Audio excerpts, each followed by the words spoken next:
నమస్సుమాంజలి. ఈరోజు కాలం విలువను గుర్తించి ఏ విధముగా సద్వినియోగం చేసుకోవాలనే మంచి సందేశాన్ని ఇవ్వబోతున్నాను.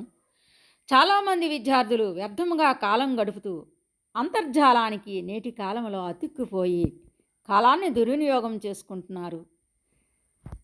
కాలాన్ని దుర్వినియోగం చేయడం వల్ల కలిగే నష్టాలని, అదేవిధముగా సద్వినియోగం చేసుకునేవాడు జీవితంలో ఏ విధముగా ఉన్నత స్థానంలో ఉంటూ అందరి మన్ననలు పొందుతాడో అనే విషయాన్ని వివరించాలి. కాలము గడిచిన మగుడదు, కాలము కంటెను ధనంబు కలుగదు ధాత్రిన్, కాలము అమూల్య పదార్థము. కాబట్టి కాలాన్ని వృధాగా గడపరాదు. గడిచిన కాలం అనేది తిరిగి రాదు. ప్రతి నిమిషము కూడా అతి విలువైనది. ఈ ధాత్రి ఈ భూమి మీద కాలము కంటే విలువైనటువంటి అమూల్యమైన ధనం మరొకటి లేదు అనే విషయాన్ని తల్లిదండ్రులుగా మన బాధ్యతగా విద్యార్థులకు తెలియజేయాలి.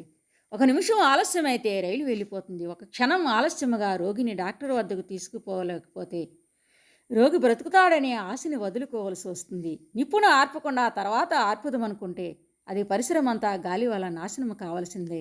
కాబట్టి కాలాన్ని సద్వినియోగం చేసుకొని చదువుకోకపోతే సంవత్సరం అంతా వ్యర్థమే.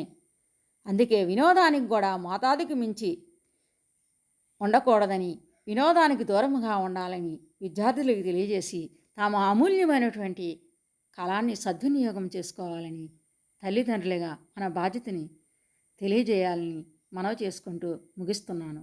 ధన్యవాదములు.